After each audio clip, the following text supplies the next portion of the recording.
नमस्कार, YouTube channel में आप सभी का स्वागत है। मैं पुष्पा प्रजापति। मैं गंगा मिश्रा। हम लोग नकटा गीत गाने जा रहे हैं। आप लोग जरूर सुनिएगा और बताइएगा कि आप लोगों को ये गीत कैसा लगा। अरे सूतल बड़ा की जागल बड़ा, सोना तड़ा की नाई हो। सूतल बड़ा की जागल बड़ा, सोना तड़ा की नाई हो। टिकावा बिकाइल की ना बाकी नाई हो। टिकावा बिकाइल की ना बाकी नाई हो। टिकावा बिकाइल की ना बाकी नाई हो। टिकावा बिकाइल। अरे सूतल नइखी जागल बानी, सब सुनतानी हो। सूतल नइखी जागल बानी, सब सुनतानी हो। टिकावा के मोल कर बेग खोलतानी हो। टिकावा के मोल कर बेग खोलतानी हो। टिकावा के मोल कर।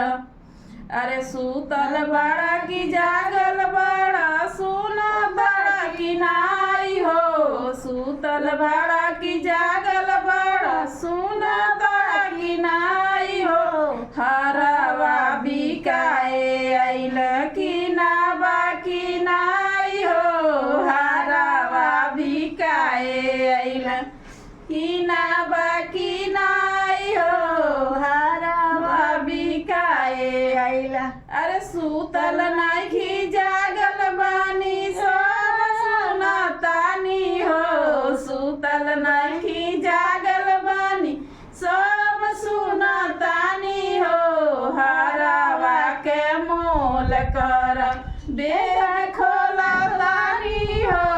हरवा के मोल कर बेग खोलतानी हो। हरवा के मोल कर।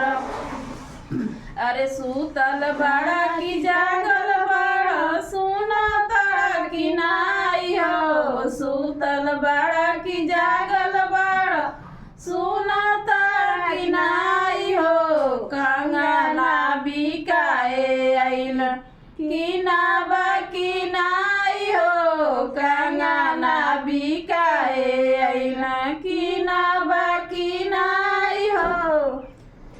सूतल नइखी जागल बानी, सब सुनतानी हो।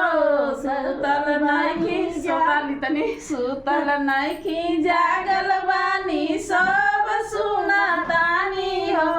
कंगना के मोल कर बेग खोलतानी हो।